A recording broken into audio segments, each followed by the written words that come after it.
how I'm caught up as of recently as February 18th or February 19th, depending on when this video comes out. I'm caught up.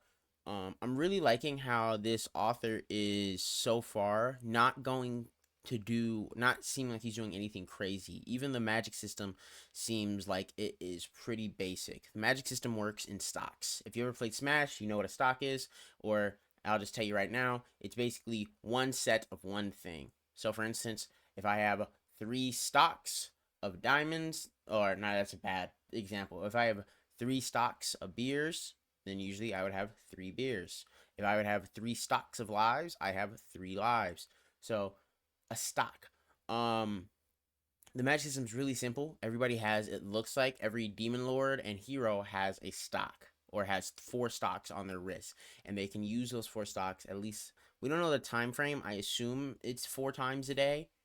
And they can use that magical power to fight each other.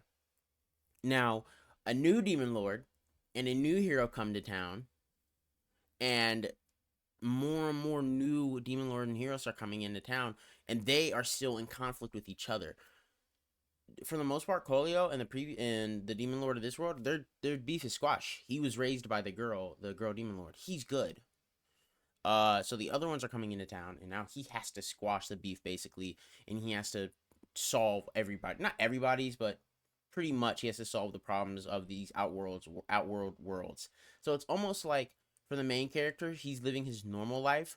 Uh, and I would like to say it's like a reverse isekai. If you've ever read Verses, it's kind of similar to that. I definitely suggest Verses as well. It's written I believe by one, and if it's not written by one, it's at least drawn by the same dude who does the One Punch Man manga, not webcomic, manga.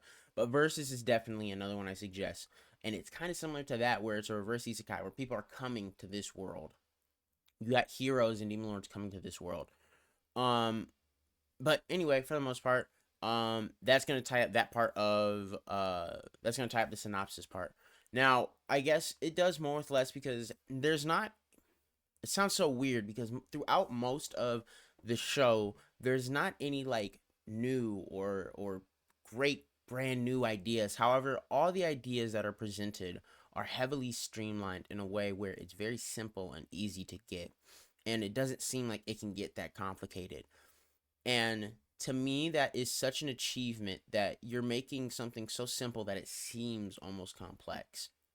So, in that way, it's not Hunter x Hunter. There's not Nin, like I was saying earlier. The Nin is such a complex, not even, I don't want to say necessarily complex. You can understand it, but it takes a bit to look at it and see and get what you want from it, right? Everybody has one set of abilities in MamaYuyu. Usually it's something like, oh, I'm good at fortifying myself, or I'm good at doing fire stuff, or I'm good at doing ice stuff.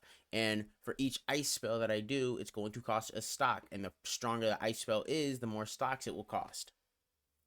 Now, I think that is so cool because we've gotten to a point in, I guess, manga overall to where everything is almost becoming nin. And through power systems alone, we can look at stuff like JJK, which, don't get me wrong, it is unique in and of itself, but in my personal opinion, it is very reminiscent of nin. Very reminiscent of nin. Down to the stuff like even the binding contracts, where hell you have Gon who's able to sacrifice shit or sacrifice all of his nin just for that moment of strength. All of the nin, basically everything he'd get as strong as that, down to like something. I think Toji had a binding contract, and if not Toji, then Maki. Things like that um are becoming more relevant and more I guess you could say like it's appearing more within manga. And that's not a bad thing. Like I said, it's not a terrible thing, but it is getting a little bit tiresome to see that with at least like the contract based, kind of the negotiation based power system in a way. Now, Nin has an element of that. It's not purely negotiation based, but it has an element of that. And that to me is for that pure reason, I think it's not really entertaining to see anymore. Chainsaw Man has purely negotiation based for their power set. And I I can't say that I like it the most. But for some reason Mama Yu does, where like I said, the stocks, it does it in such a way where we can have cool fights and cool battles and not have to worry about things like, oh, infinite chakra, like in Naruto, where characters say, I'm running low on chakra, but they're still using freaking nukes, essentially. Or, oh, I still can't do this. We can visibly see on their hand how many stocks they've used and how many stocks they are about to use. It's You can judge the battle by that. Now, all the simple stuff doesn't really require a stock, which is cool. So things like fortifying yourself, where normally fortifying yourself doesn't cost a stock. But if you fortify yourself with two stocks, it's of course going to be stronger than the no stock version. But you're going to probably fracture some bones just from moving, because your body cannot handle all of that weight, especially all at once. Now, due to that, I really do think that later on in the series that it does get a little bit more complex, at least. Maybe if we see another element introduced. But right now it is completely fine.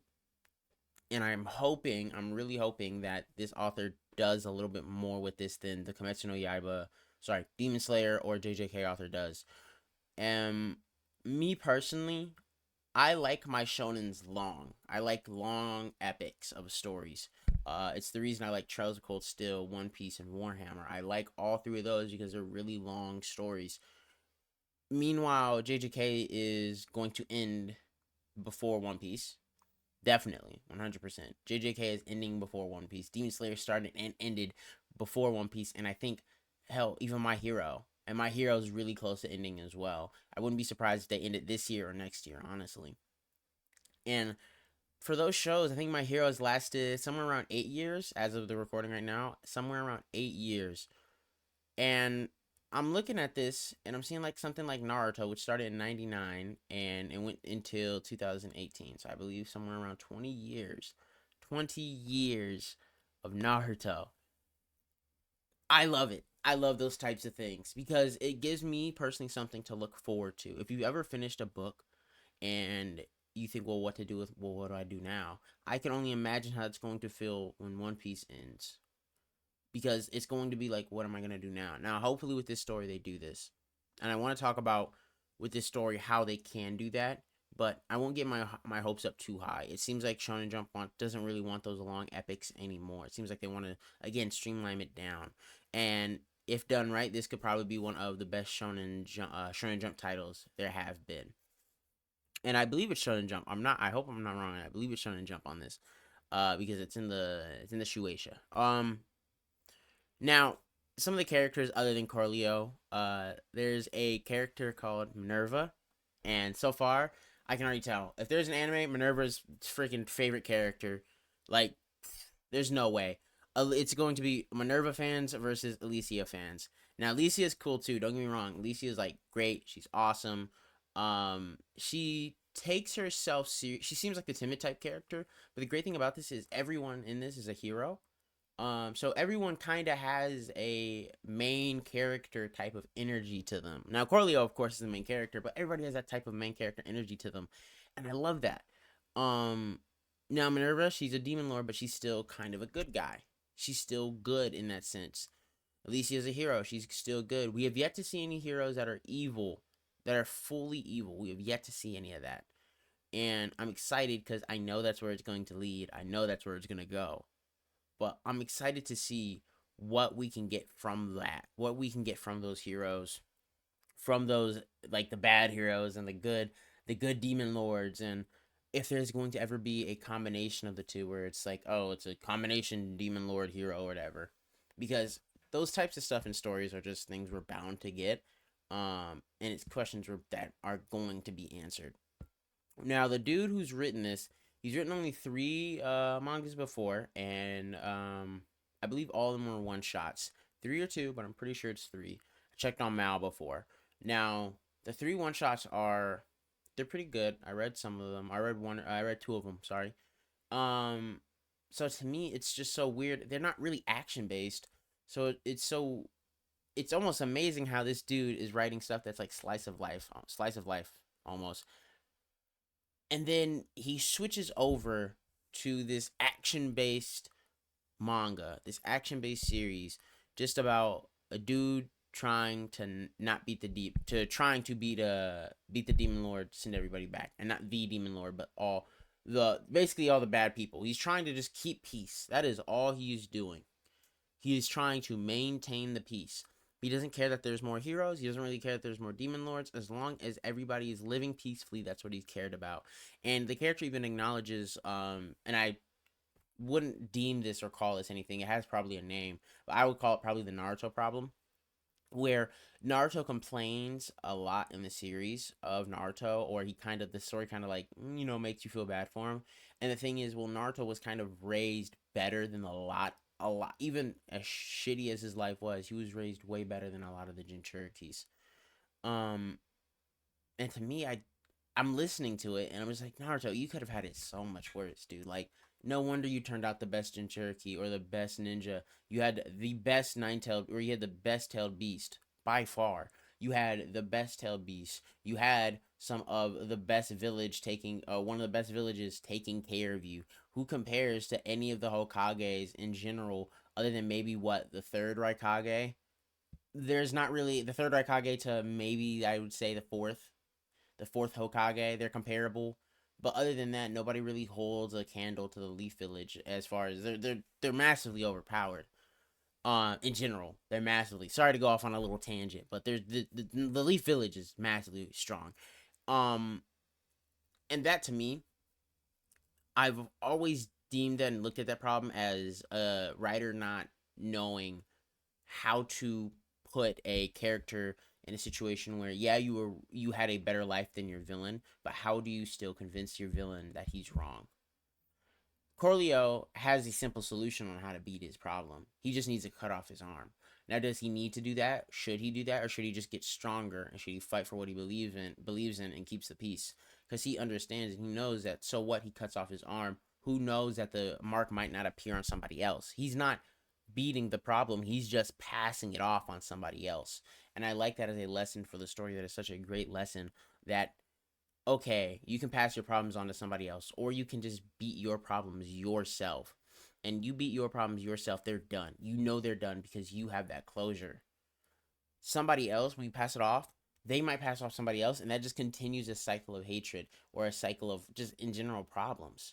Most stories kind of focus on this cycle of revenge type thing where a character will do have revenge on one character, and then somebody that loved that character uh saw the revenge happen, and then now they want to take revenge, and it keeps on having a cycle. But I feel like stories don't really talk about too much just the cycle of problem making, that when you have a problem and you just pass it on to somebody else, it almost compounds on each other, and then the person who has to deal with it doesn't want to deal with it, and now you almost have a permanent problem on your hands.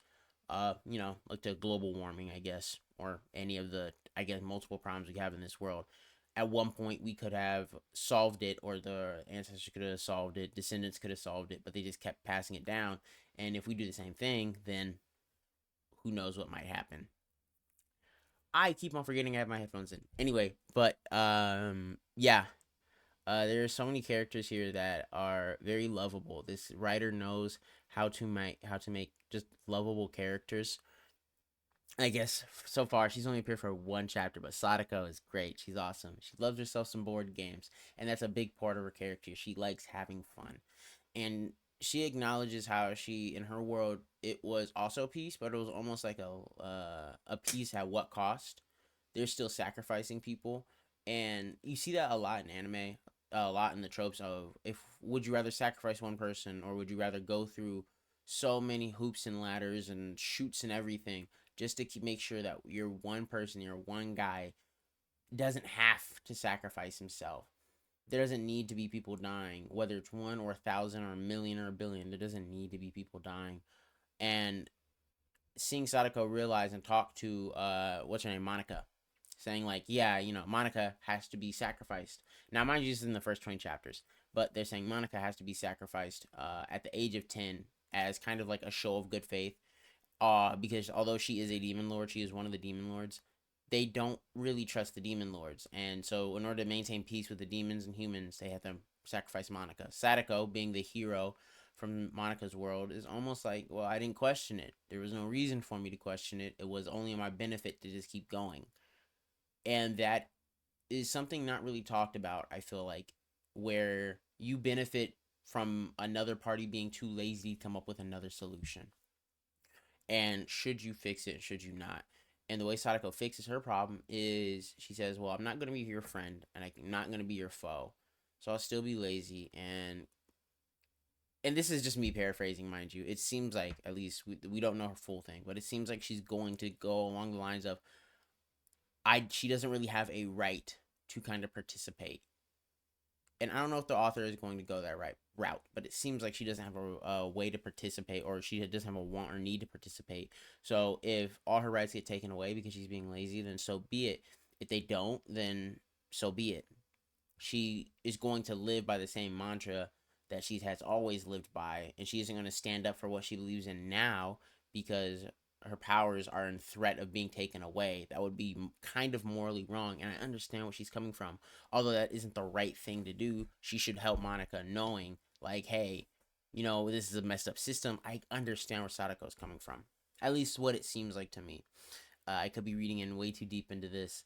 But again, that's one of the things I love about this series. You could be reading too deep into it, or you're looking not deep enough into it. But the story is so simple. The story is so easy to get. The story is so streamlined that you can just kind of portray and kind of push your kind of like, I guess, project whatever ideas you have onto the story.